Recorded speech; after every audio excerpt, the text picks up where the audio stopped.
다시 이어서 갈게요. 자, 이 널포인트 익셉션은 앞으로 되게 많이 보시게 되는 에러일 거예요. 개발을 하다 보면 이제 내 머릿속에서는 내가 생각한 대로 로직이 문제가 없어 보이는데 중간에 객체가 잘 연결되었어야 하는 시점에 객체가 연결이 잘 안 되는 경우가 있어요. 내 생각과는 다르게 뭔가 코드를 잘못 작성을 했겠죠. 그러면 그때 가장 대표적으로 이 널포인트 익셉션이 정말 많이 발생을 해요. 왜냐면 객체 리모컨을 가져야 될 녀석한테, 그러니까 주소를 참조해야 되는 변수한테, 주소를 알아야 되는 변수한테 주소를 안 줬어요. 그럼 주소를 모르는데 그 주소에 존재하는 객체를 찾아가서 내가 이런 일을 해줘라고 부탁을 어떻게 하겠습니까? 부탁할 존재가 없는데. 그게 널포인트 익셉션이에요. 그래서 이런 경우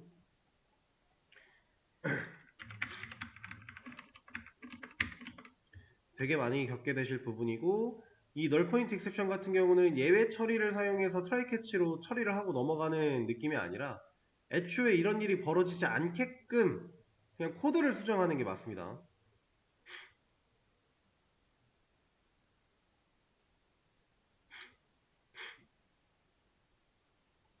그렇게 생각을 하시면 될 것 같고요.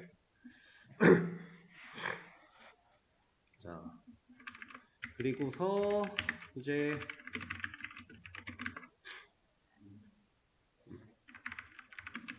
내일부터 여러분들 또 메서드의 인자, 4개의 변수 이런 거 공부하실 건데, 오늘 이걸 시작하기에는 시간이 조금 애매하게 남아서 이거 말고 다른 거 하나 설명드릴 거예요.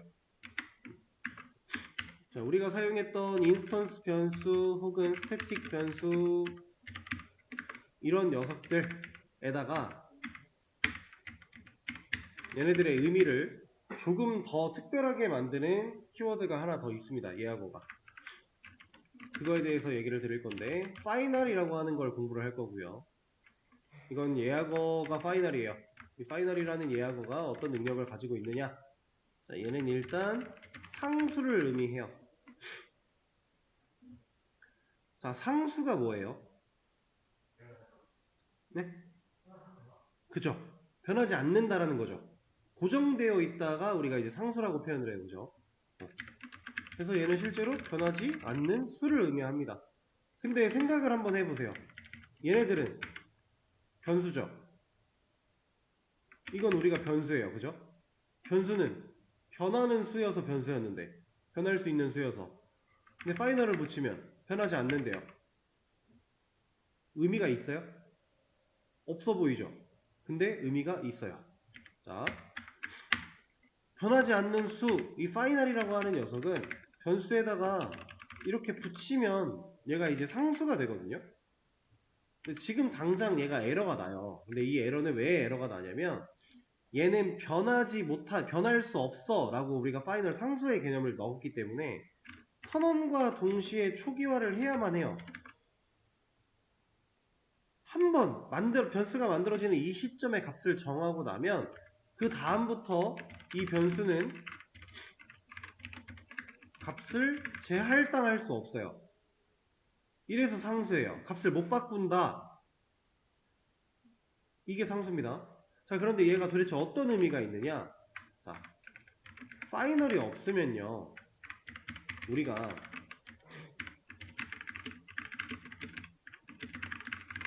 객체 만들어서 얘를 불러다가 값을 바꾸면 바뀐 값으로 출력할 수 있죠.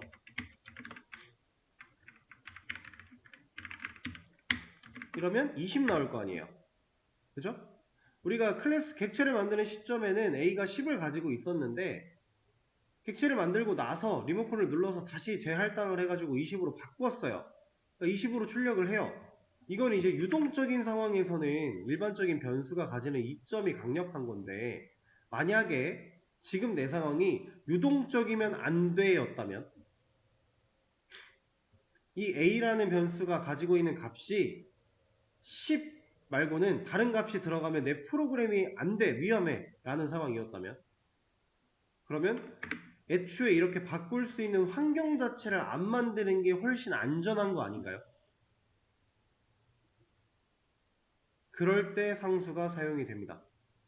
그래서 여기다가 파이널이라는 걸 붙여서 상수로 만들어 놓으면 애초에 재할당이 안 되니까 얘는 최초에 초기화 해놨던 이 10이라는 값으로만 사용이 가능하다라는 거예요. 스태틱도 마찬가지예요. 파이널 스태틱으로 만들어 놓으면 만들자마자 초기화를 해야만 하고요. 이렇게 만들자마자 초기화를 해놓은 이 녀석은 당연히 재할당 안 됩니다.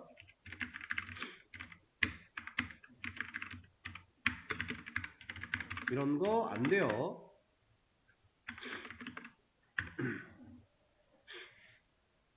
자, 그런데 지금 보여드린 상수 파이널을 붙인 녀석은 둘 다 전역 변수에 해당을 했어요. 인스턴스 변수, 스태틱 변수였지만 둘 다 전역 변수였습니다.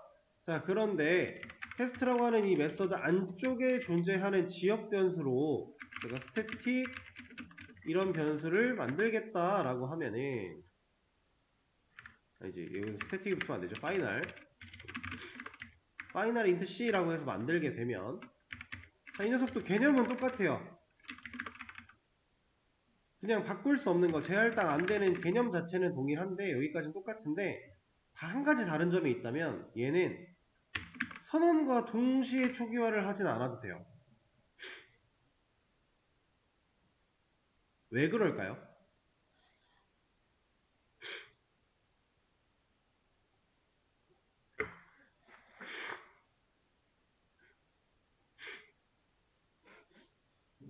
자, 애초부터 지역 변수는요.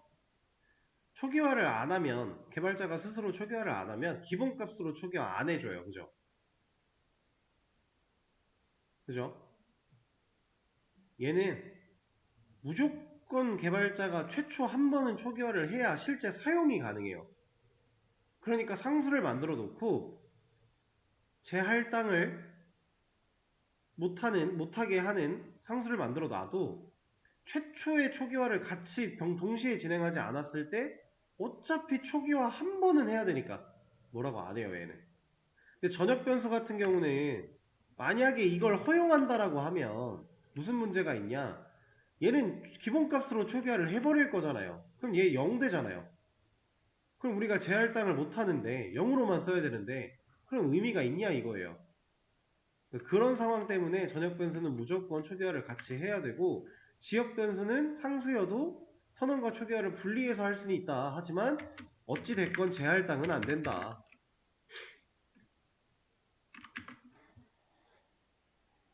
이렇게 생각을 하셔야 됩니다. 그리고 파이널이 붙으면 이 변수의 파이널 스태틱 변수는 모양이 또 조금 달라요. 일반적인 스태틱 변수에 비해서 조금 두꺼워지죠. 기울어진 건 그대로지만 글자가 두꺼워집니다. 이렇게.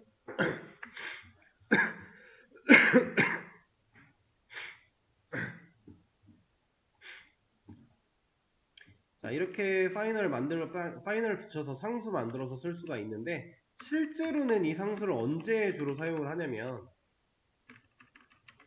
이제 프로그램이 동작하는 와중에 이제 처음 시작했을 때부터 시작 지점부터 끝나는 지점까지 계속 균일한 어떠한 값을 가지고 여기저기서 사용하고 싶은 그런 데이터가 있어요.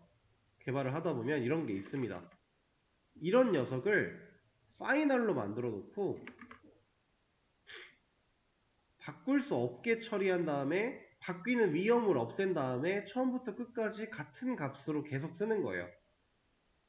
이런 경우에 사용을 합니다. 실제로 예를 들어서 말씀드리면 이제 뭐 자바로 코드를 작성하다가 이제 데이터베이스와 병합을 하게 되는 시점이 되면 이 데이터베이스에 접속하기 위한 접속 정보를 자바 쪽에서 세팅을 좀 해줄 필요가 있어요. 근데 얘한테 접속하는 그 접속 정보는 누군가 임의로 바꿔버리면 접속을 못해서 프로그램이 망가질 거니까 항상 같은 정보로 접속을 하려고 해요, 보통. 그렇게 됐을 때 그 접속 정보 같은 거를 스태틱 파이널로 만들어 놓으면 파이널 스태틱을 사용해서 변수를 만들어 놓으면 언제 어디서든 DB 접속을 할 거야? 접속 정보 필요해? 그럼 이거 가져다가 쓰면 돼요. 값이 바뀔 리는 절대로 없고 필요한 곳에서 스태틱이니까 클래스한테 직접 호출해서 쓸 수 있고 이런 식으로 할 수 있다라는 얘기를 하고 있는 겁니다. 이게 파이널의 상황이었고요.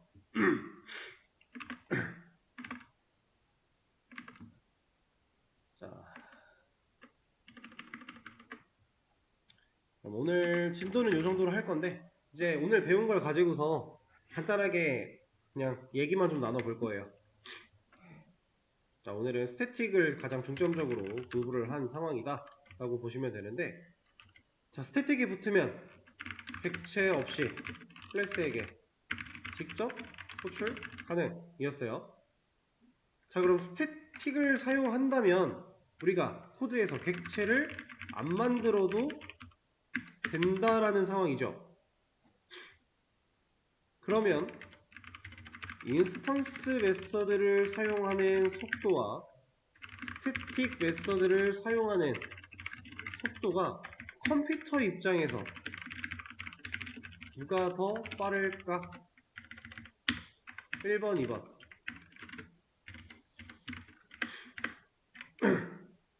누가 더 빠를까요? 2번. 1번이라고 생각하시는 분도 있나요? 없으신 것 같고. 자, 실제로 컴퓨터 입장에서 2번이 훨씬 빨라요. 스태틱 메서드가 훨씬 빠릅니다. 근데 그럴 수밖에 없는 게 스태틱 메서드는 애초에 프로그램 시작하자마자 여기에 있는데 그냥 클래스한테 이거 해줘요 라고 누르면 바로 실행할 수 있어요. 근데 인스턴스 메서드는 스태틱 안에 있는 클래스 설계도를 보고 힙에다가 객체를 만들어서 이 객체를 리모컨으로 연결도 하고 이 리모컨을 눌러서 여기 있는 메서드를 거쳐가지고 불러와야 돼요. 그럼 지금 몇 단계를 왔다 갔다 한 거예요, 그죠? 자, 그러면 스태틱이 더 빠르다, 좋네? 그러면 우리 엔간한 메서드들은 전부 다 스태틱 붙여가지고 변수도 사용하면 좋지 않을까? 어떨 것 같아요? 심각한 문제에 빠지게 됩니다. 그러면 어떤 문제에 빠지게 되느냐? 자, 스태틱이라고 하는 녀석은 프로그램 시작하면 자리 잡는다 그랬죠. 메모리 할당이거든요. 자, 우리가 모든 변수와 메서드를 스태틱으로 만들면 프로그램 시작하자마자 이 영역 다 꽉 차요. 뭐 요즘이야 메모리 용량이 크니까 꽉 찰 일은 없겠지만, 예를 들어 얘 스태틱 영역이 지금 4GB 라고 했을 때 내가 만드는 이 스태틱 메서드 하나당, 그냥 예를 들어요, 말도 안 되는 얘기지만 1GB라고 해볼게요. 그럼 나 몇 개 만들 수 있어요? 4개. 그 이상 만들면 메모리 터지는 거예요. 우리가 만드는 프로그램 안에 스태틱 변수나 스태틱 메서드 이런 녀석들이 많으면 많을수록 우리가 이걸 메모리 누수라고 표현을 하는데, 메모리 누수가 심해집니다. 그러니까 효율적인 메모리 관리를 할 수 없다라는 거예요. 왜? 얘는 시작부터 끝날 때까지 계속 메모리를 써야만 하니까.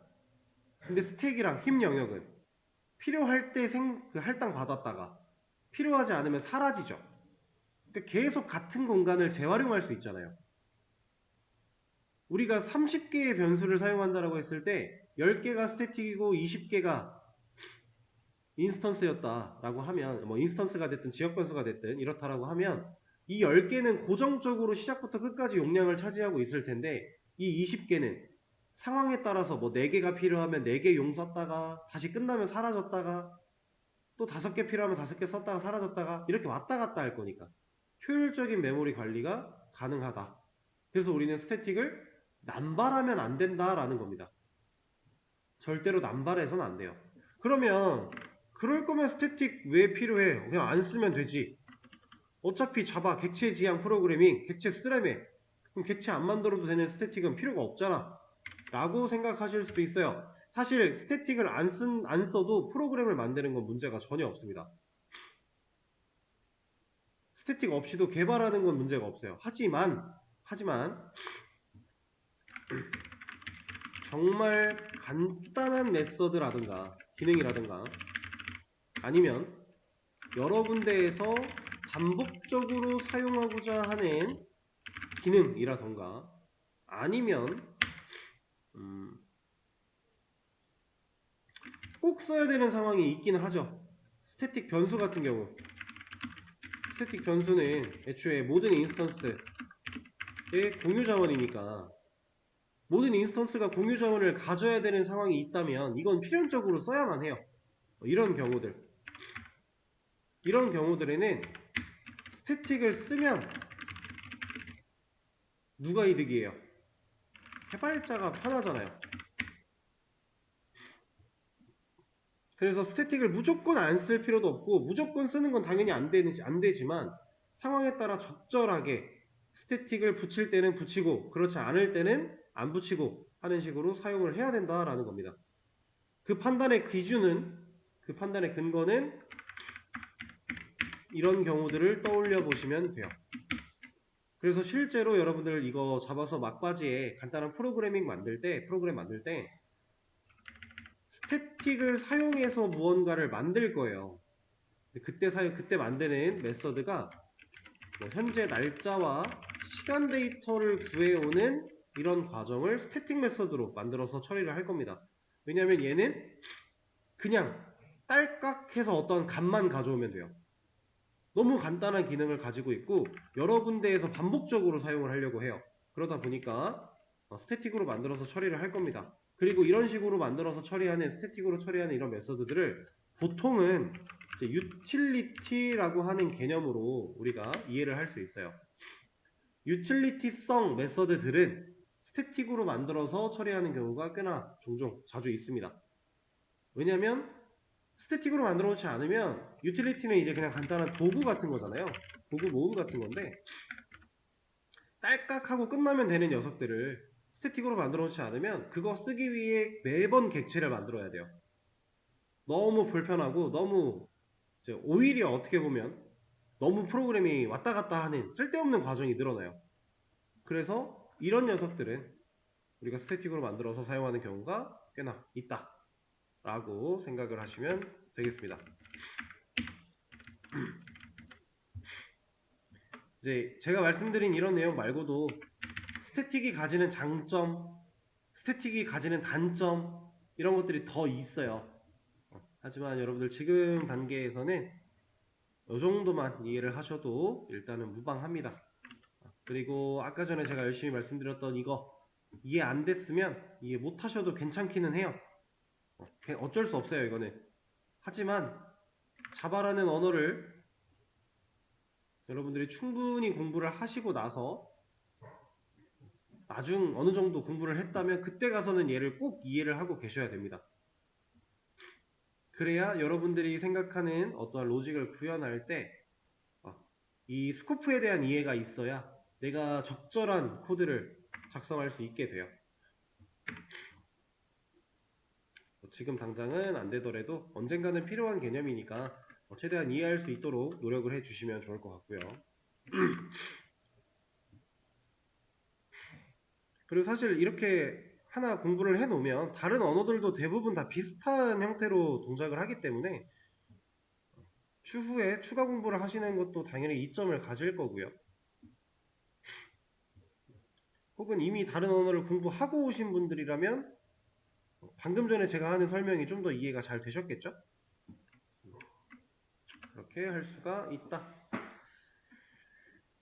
자, 그러면 이거 뭐야?